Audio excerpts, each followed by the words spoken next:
This ad is from Dr. Mehmet Oz's campaign. It attacks rival Dave McCormick, who's also running for the Republican nomination for U.S. Senate. It uses McCormick's own words against him. We check, though, if the claims are being used in the right context.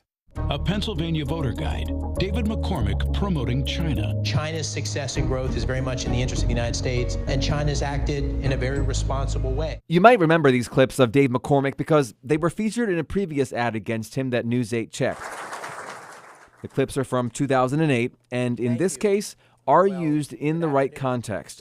McCormick was promoting the partnership between the U.S. and China during the 2008 recession, so we find using these clips, the claim is true.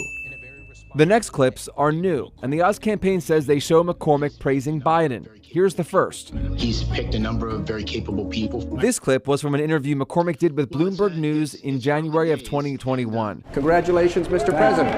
Right after President Biden took office, and about a year before McCormick launched his campaign for Senate.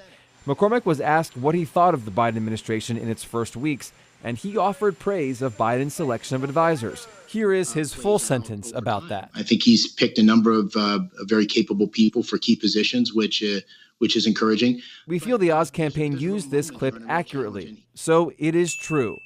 But we feel differently about the next clip. Here again is what the Oz campaign showed. I really appreciated President Biden. But here is the full sentence that McCormick said in that same interview.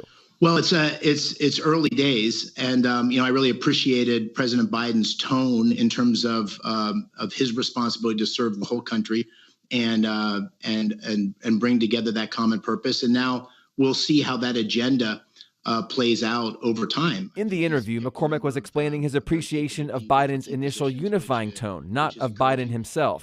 It's important context that we feel changes the meaning of that clip. And because of that, we think the Oz campaign's edit of the clip is misleading. Matt Barcaro, WGAL News 8.